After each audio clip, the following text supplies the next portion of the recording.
प्रथम पूज्य गणेश जी महाराज को प्रणाम, माँ लक्ष्मी माँ सरस्वती को प्रणाम, इष्टाराध्य को प्रणाम। भगवान शंकर।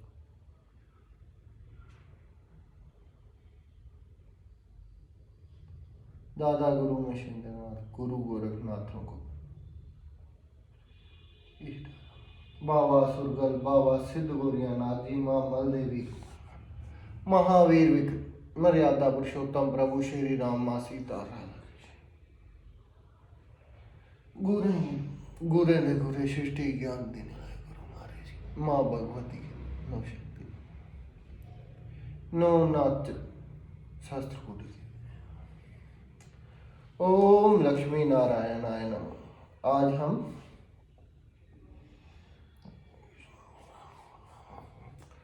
आज हम विष्णु पुराण का 70वां अध्याय पढ़ेंगे। बोलिए श्री वृंदावन बांके बिहारी लाल की जय, मर्यादा पुरुषोत्तम प्रभु श्री राम की जय। राम के सहायक महावीर विक्रम बजरंग बली की जय। राम हीरा। 70वां अध्याय। हिरण्यकशिपु का दिग्विजय और प्रहलाद चरित्र। श्री पराशर जी बोले, हे मित्र, उन सर्वदा उदार चरित्र परम बुद्धिमान महात्मा प्रहलाद जी का चरित्र तुम ध्यान पूर्वक श्रवण करो। पूर्व काल में दीति के पुत्र महाबली हिरण्यकशिपु ने ब्रह्मा जी के वर से गर्भयुक्त सशक्त होकर संपूर्ण त्रिलोकी को अपने वशीभूत कर लिया था। वह दैत्य इंद्रपद का भोग करता था। वह महान असुर स्वयं ही सूर्य, वायु, अग्नि, वरुण और चंद्रमा बना हुआ था। वह स्वयं ही कुबेर और यमराज भी था, और वह असुर स्वयं ही संपूर्ण जग भागों को भोगता था। हे मुनि सत्तम, उनके भय से देवगण स्वर्ग को छोड़कर मनुष्य शरीर धारण कर भूमंडल में विचरते थे। इस प्रकार संपूर्ण त्रिलोकी को जीतकर त्रिभुवन के विभव से गर्भित हुआ और गंधर्वों से अपनी स्तुति सुनता हुआ वह अपने अभीष्ट भोगों को भोगता था। उस समय उस मगपानासक्त महाकाय हिरण्यकशिपु की ही समस्त सिद्ध गंधर्व और नाग आदि उपासना करते थे। उस दैत्य राज के सामने कोई सिद्धगण तो बाजे बजाकर उसका यशोगान करते और कोई अति प्रसन्न होकर जय जयकार करते, तथा वह असुर राज वहां सप्ती के अब्रशिला के बने हुए मनोहर महल में, जहां अप्सराओं का उत्तम नृत्य हुआ करता था, प्रसन्नता के साथ मदपान करता रहता था। उसका प्रहलाद नामक महाभाग्यवान पुत्र था। वह बालक गुरु के यहाँ जाकर बालोचित पाठ पढ़ने लगा। एक दिन वह धर्मात्मा बालक गुरु जी के साथ अपने पिता दैत्यराज के पास गया, जो उस समय मगपान में लगा हुआ था, यानी कि मदिरापान। तब अपने चरणों में झुके हुए अपने परम तेजस्वी पुत्र प्रहलाद जी को उठाकर पिता हिरण्यकशिपु ने कहा। हिरण्यकशिपु बोला, वत्स, अब तक अध्ययन में निरंतर तत्पर रहकर तुमने जो कुछ पढ़ा है उसका सारभूत शुभ भाषण हमें सुनाओ। प्रहलाद जी बोले, पिताजी, मेरे मन में जो सबके सारांश रूप स्थित है वह मैं आपकी आज्ञा अनुसार सुनाता हूँ। सावधान होकर सुनिए। जो आदि मध्य और अंत से रहित अजन्मा वृद्धि ये शून्य और अच्युत है, समस्त कारणों के कारण तथा जगत की स्थिति और अंतरकर्ता उन श्री हरि को मैं प्रणाम करता हूँ। श्री पराशर जी बोले, यह सुन दैत्यराज हिरण्यकशिपु ने क्रोध से नेत्र लाल कर प्रहलाद के गुरु की ओर देखकर कांपते हुए ओठों से कहा।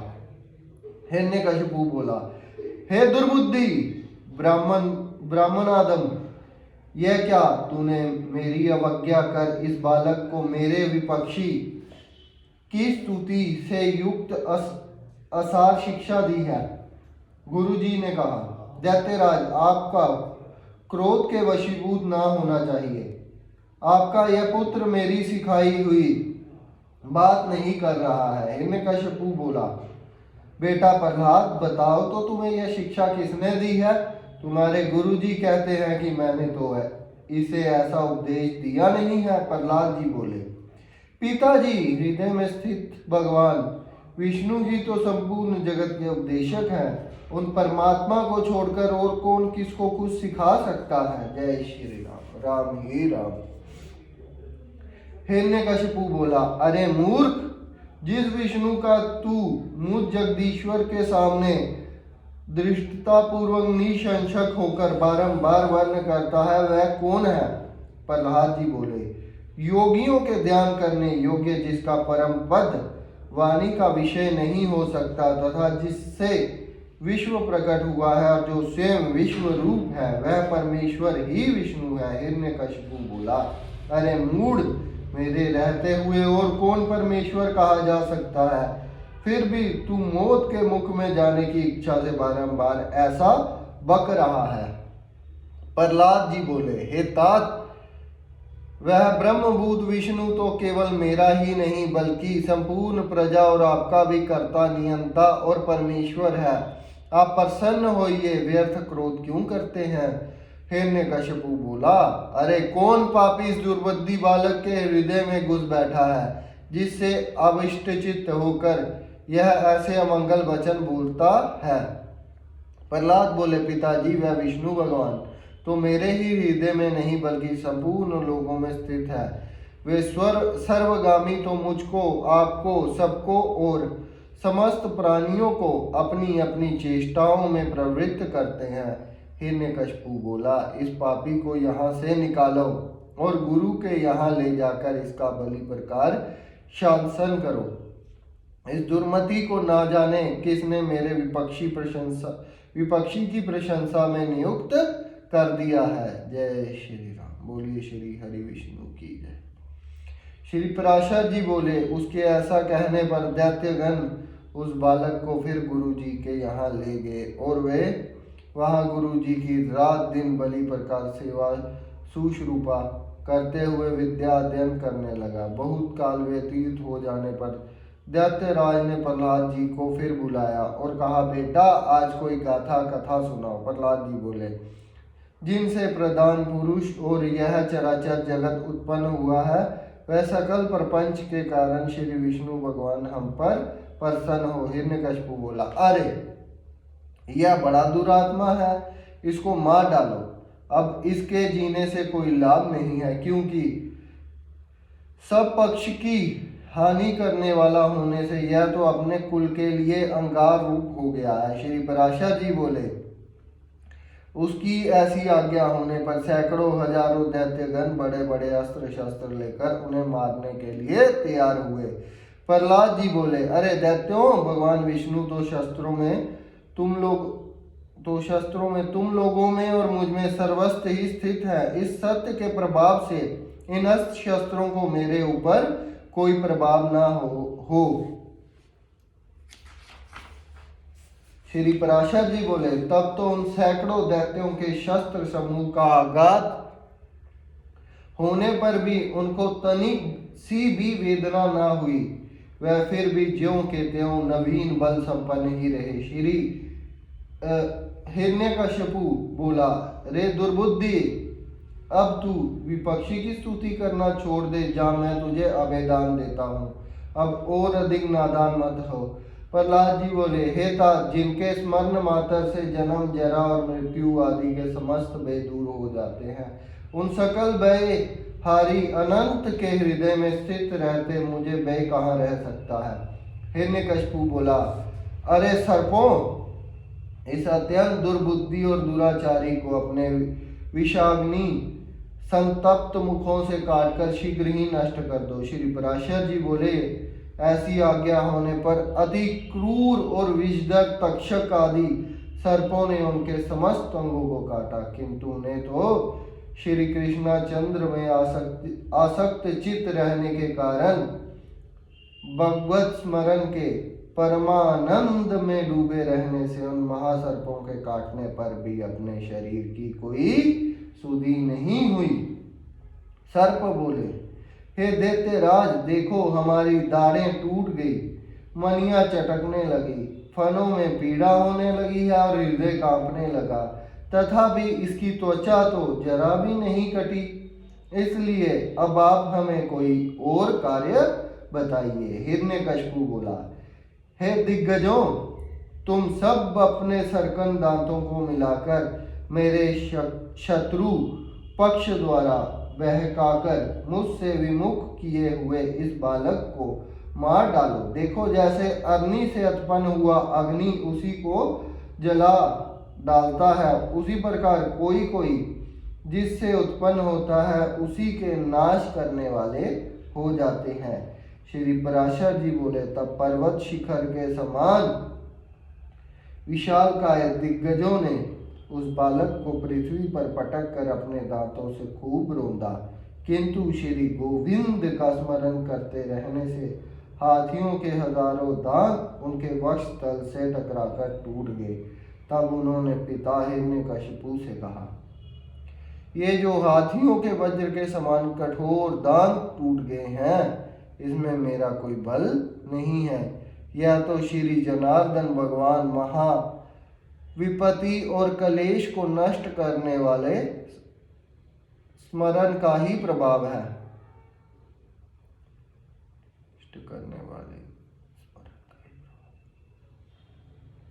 हिरण्यकशिपु बोला, अरे दिग्गजों, तुम हट जाओ। दैत्यगण, तुम अग्नि जलाओ, और हे वायु, तुम अग्नि को प्रज्वलित करो, जिससे इस पापी को जला डाला जाए। श्री पराशर जी बोले, तब अपने स्वामी की आज्ञा से दानवगण काष्ठ के एक बड़े ढेर में स्थित उस असुर राजकुमार को अग्नि प्रज्वलित करके जलाने लगे। प्रहलाद जी बोले, हे तात, पवन से प्रेरित हुआ भी यह अग्नि मुझे नहीं जलाता। मुझको तो सभी दिशाएं ऐसी शीतल प्रतीत होती हैं, मानो मेरे चारों ओर कमल बिछे हुए हों। श्री पराशर जी बोले, तदनंतर शुक्र जी के पुत्र बड़े बाग्मी महात्मा षडामर्क आदि पुरोहित गण साम नीति से दैत्य राज की बड़ाई करते हुए बोले। पुरोहित बोले, हे राजन, अपने इस बालक पुत्र के प्रति अपना क्रोध शांत कीजिए। आपको तो देवताओं पर ही क्रोध करना चाहिए, क्योंकि उसकी सफलता तो वही है। हे राजन, हम आपके इस बालक को ऐसी शिक्षा देंगे जिससे यह विपक्ष के नाश का कारण होकर आपके प्रति अति विनीत हो जाएगा।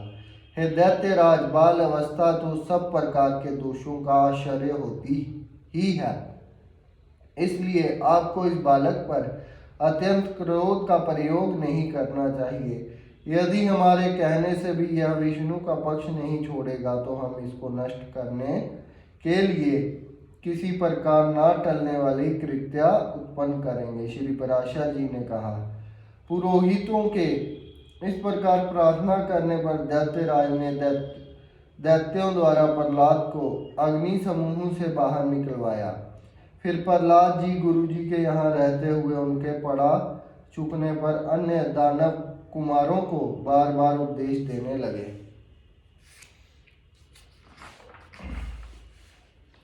प्रहलाद जी बोले, हे दैत्य कुलोत्पन्न असुर बालकों, सुनो, मैं तुम्हारे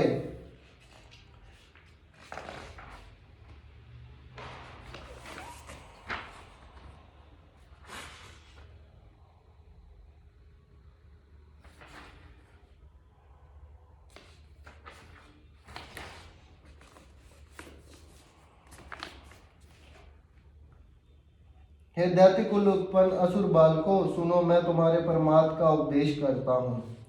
तुम इसे अन्यथा ना समझना, क्योंकि मेरे ऐसा कहने में किसी प्रकार का लोभ आदि कारण नहीं है। सभी जीव जन्म, बाल्यावस्था और फिर यौवन प्राप्त करते हैं। तत्पश्चात दिन दिन वृद्ध अवस्था की प्राप्ति भी अनिवार्य ही है। और हे दैत्य राजकुमारों, फिर यह जीव मृत्यु के मुख में चला जाता है। यह हम और तुम सभी प्रत्यक्ष देखते हैं। मरने पर पूर्व जन्म होता है, यह नियम भी कभी नहीं टला। इस विषय में श्रुति स्मृति रूप आगम भी प्रमाण है कि बिना उपादान के कोई वस्तु उत्पन्न नहीं होती। पूर्ण जन्म प्राप्त करने वाली गर्भवास आदि जितनी अवस्थाएं हैं उन सबको दुख रूप ही जानो। मनुष्य मूर्खतावश क्षुधा, तृष्णा और शीत आदि की शांति को सुख मानते हैं, परंतु वास्तव में तो वह दुख मात्र ही है। जिनका शरीर बाधाती दोष से अत्यंत शीतल हो जाता है, उन्हें जिस प्रकार व्यायाम सुखप्रद प्रतीत होता है, उसी प्रकार जिनकी दृष्टि भ्रांति ज्ञान से ढकी हुई है, उन्हें दुख ही सुख रूप जान पड़ता है। अहो, कहाँ तो कफ आदि महाघृणित पदार्थों का समूह रूप शरीर और कहाँ कांति, शोभा, सौंदर्य एवं रमणीयता आदि दिव्य गुण, तथापि मनुष्य इस घृणित शरीर में कांति आदि का आरोप कर सुख मानने लगता है। यदि किसी मूढ़ पुरुष की मांस, रुधिर, पीप, विष्ठा, मूत्र, स्नायु, मज्जा और अस्थियों के समूह रूप इस शरीर में प्रीति हो सकती है, तो उसे नरक भी प्रिय लग सकता है। अग्नि, जल और बात क्रमश शीत, तृषा और क्षुधा के कारण ही सुखकारी होते हैं, और इनके प्रीति योगी जल आदि भी अपने से भिन्न अग्नि आदि के कारण ही सुख के हेतु होते हैं। हे दैत्य कुमारों, विषयों का जितना जितना संग्रह किया जाता है, उतना उतना ही वह मनुष्य के चित्त में दुख बढ़ाते हैं। जीव अपने मन को प्रिय लगने वाले जितने ही संबंधों को बढ़ाता जाता है, उतने ही उसे हृदय में शोक रूपी शल्य कांटे स्थित होते जाते हैं। घर में जो कुछ धन धान्य आदि होते हैं, मनुष्य के जहाँ तहाँ परदेश में रहने पर भी वह पदार्थ उसके चित्त में बने रहते हैं, और उनके नाश और दाह आदि की सामग्री भी उसी में मौजूद रहती है। अर्थात घर में स्थित पदार्थों के सुरक्षित रहने पर भी मन स्थित पदार्थों के नाश आदि की भावना से पदार्थ नाश का दुख प्राप्त हो जाता है। जय श्री राम। यह पूर्व जन्म होने में युक्ति है, क्योंकि जब तक पूर्व जन्म में किए हुए शुभाशुभ कर्म रूप कारण का होना न माना जाए, तब तक वर्तमान जन्म भी सिद्ध नहीं हो सकता। इसी प्रकार जब इस जन्म में शुभाशुभ का आरंभ हुआ है, तो इसका कार्य रूप पूर्व जन्म भी अवश्य होगा। जय श्री राम। बोलिए वृंदावन बांके बिहारी लाल की जय। इस प्रकार जीते जी तो यहाँ महान दुख होता ही है, मरने पर भी यम यातनाओं का और गर्भ प्रवेश का उग्र कष्ट भोगना पड़ता है। यदि तुम्हें गर्भावास में लेश मात्र भी सुख का अनुमान होता हो, तो कहो सारा संसार इसी प्रकार अत्यंत दुखमय है। इसलिए दुखों के परम आश्चर्य इस संसार समुद्र में एकमात्र विष्णु भगवान ही आप लोगों की परम गति हैं, यह मैं सर्वथा सत्य कहता हूँ। ऐसा मत समझो कि हम तो अभी बालक हैं, क्योंकि जरा, यौवन और जन्म आदि अवस्थाएं तो देह के ही धर्म है। शरीर का अधिष्ठाता आत्मा तो नित्य है, उसमें यह कोई धर्म नहीं है। जो मनुष्य ऐसी दुराशाओं से विपक्षित चित्त रहता है कि अभी मैं बालक हूँ, इसलिए इच्छा अनुसार खेल कूद लूँ, युवावस्था प्राप्त होने पर कल्याण साधन का यत्न करूँगा, फिर युवा होने पर कहता है कि अभी तो मैं युवा हूँ, बुढ़ापे में आत्म कल्याण कर लूँगा, और वृद्ध होने पर सोचता है कि अब मैं बूढ़ा हो गया, अब तो मेरी इंद्रियां अपने कर्मों में प्रवृत्त ही नहीं होती। शरीर के शीतल हो जाने पर अब मैं क्या कर सकता हूँ? सामर्थ्य रहते तो मैंने कुछ किया ही नहीं। वह अपने कल्याण पथ पर कभी अग्रसर नहीं होता, केवल भोग तृष्णा में ही व्याकुल रहता है। मूर्ख लोग अपनी बाल्य अवस्था में खेल कूद में लगे रहते हैं, युवावस्था में विषयों में फंस जाते हैं, और बुढ़ापा आने पर उसे असमर्थता के कारण व्यर्थ ही काटते हैं। इसलिए विवेकी पुरुषों को चाहिए कि देह की बाल्य, यौवन और वृद्ध आदि अवस्थाओं की अपेक्षा न करके बाल्य अवस्था में ही अपने कल्याण का यत्न करें। मैंने तुम लोगों से जो कुछ कहा है उसे यदि तुम मिथ्या नहीं समझते तो मेरी प्रसन्नता के लिए ही बंधन को छुटाने वाली श्री विष्णु भगवान का स्मरण करो। उनका स्मरण करने में परिश्रम भी क्या है, और स्मरण मात्र से ही वह अति शुभ फल देते हैं तथा रात दिन उन्हीं का स्मरण करने वालों का पाप भी नष्ट हो जाता है। उन सर्वभूत सत प्रभु में तुम्हारी बुद्धि अहर्निश लगी रहे और उनमें निरंतर तुम्हारा प्रेम बढ़े। इस प्रकार तुम्हारे समस्त क्लेश दूर हो जाएंगे। जबकि यह सभी संसार तापत्रय से दग्ध हो रहा है, तो इन बेचारे शोचनीय जीवों से कौन बुद्धिमान द्वेष करेगा। बोलिए श्री वृंदावन माँ के बिहारी लाल की जय।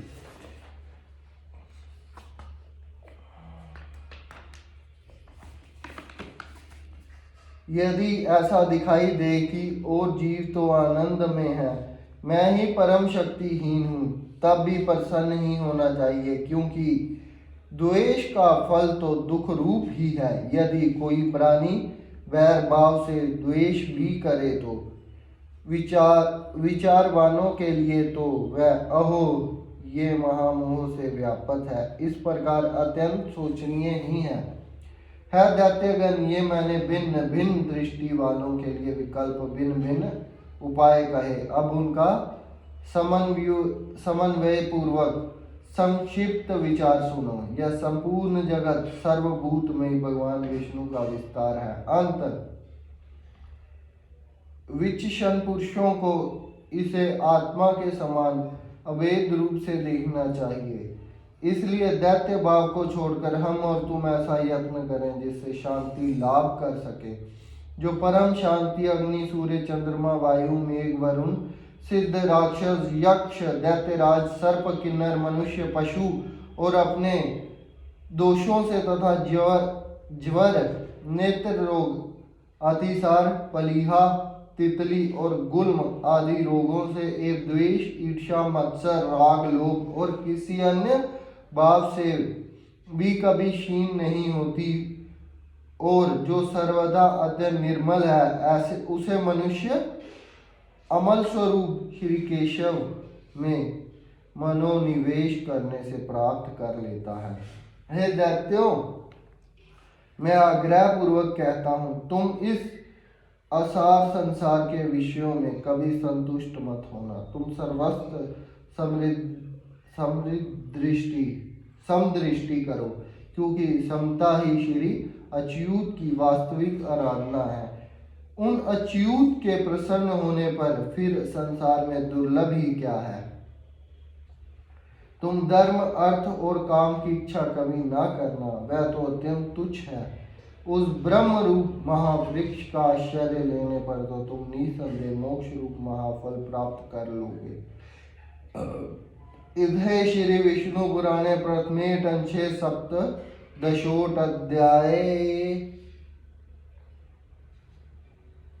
मतलब हम यहाँ पर हमारे विष्णु पुराण के पहले अंश के 70वें अध्याय का समापन होता है। बोलिए श्री हरि नारायण की जय। ओम लक्ष्मी नारायणाय नमो नमः। बोलिए वृंदावन बांके बिहारी लाल की जय। मर्यादा पुरुषोत्तम प्रभु श्री राम की जय। राम।